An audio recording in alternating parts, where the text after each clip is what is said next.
Salam, dəyərli izləyicilər, kanalımıza xoş gəlmisiniz.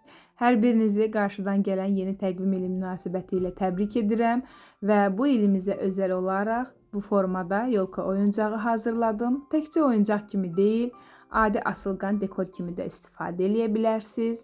Parçanı zövqünüzə uyğun formada seçə bilərsiniz. Mən qarışıq məxmərdən yox, sadə məxmərdən istifadə edəcəm.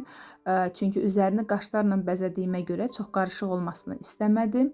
Onu da qeyd edeyim ki, dəyərli izləyicilər, dekorun rəngini dəyişə bilərsiniz. Məsələn, parçanın rəngi ilə birlikdə atın dekorunu da dəyişmək olar. İstənilən at şəklini özünüz zövqünüzə uyğun formada çıxardıb hazırlaya bilərsiniz.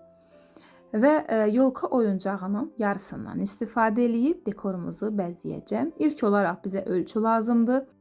İkinci halqanı çəkə bilmək üçün mərkəzi nöqtəni qeyd elədim və sirkuldan istifadə edəcəm. İstəsəz əllə də çəkmək olar.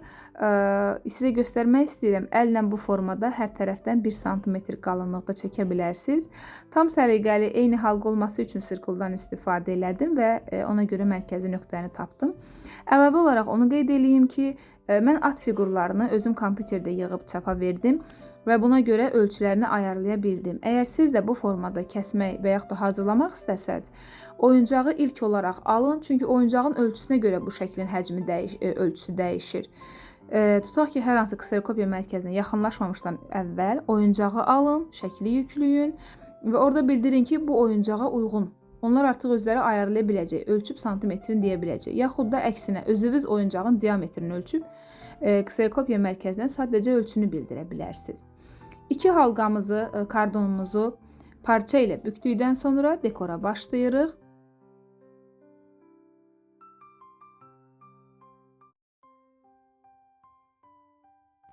İstəsəniz belə sadə formada da yapışdırmaq olar. Mən içəri tərəfdən bir dəfə qaş yapışdırıb, daha sonra oyuncağımızı yapışdıracağım.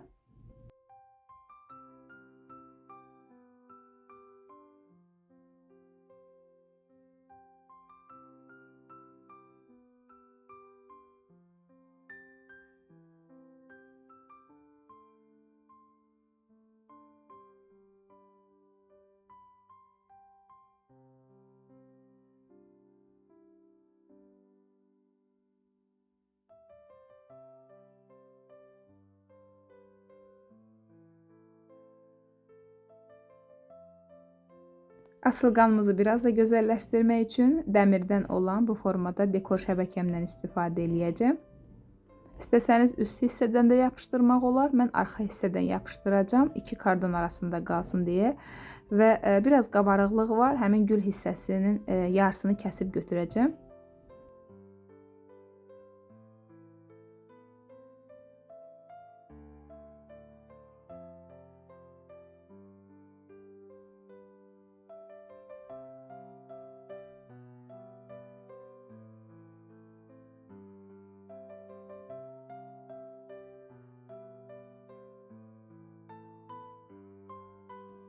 Onu da bildirim ki, super kleyim bitdi. Son anda xəbər tutdum. İşimi yarımçıq saxlamayım deyə qurbağa kleydən istifadə elədim. Amma çox da effektli deyil bu formada dəmir qaşlarda. Ona görə 2 dəfə kleylədim. Hətta silikon kley də vurdum.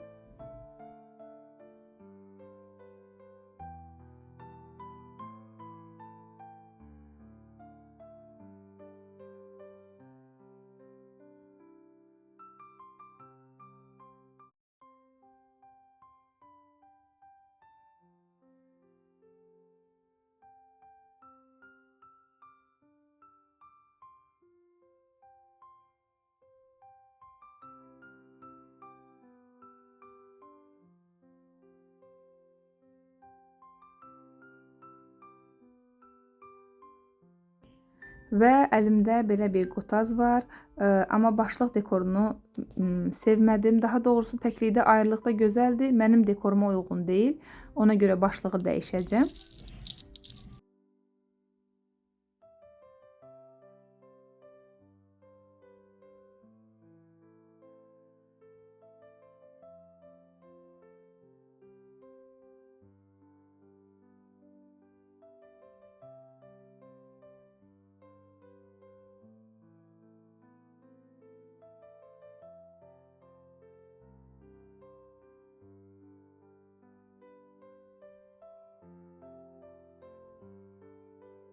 Bu formada da saxlaya bilərsiniz. Kənarını əlavə kəndir yapışdıracağam. Həm iki birləşən hissəni itirmək üçün, eyni zamanda daha gözəl görüntü əldə etmək üçün.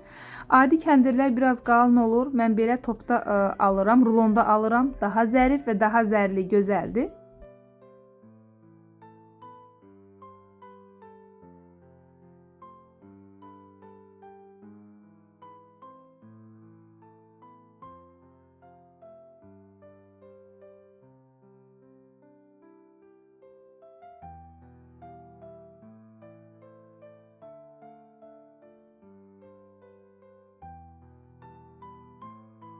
Bugünlük bu qədər dəyərli izləyicilər. Bizi izlədiyiniz üçün təşəkkürlər. Sağ olun. Növbəti videolarda görüşənədək.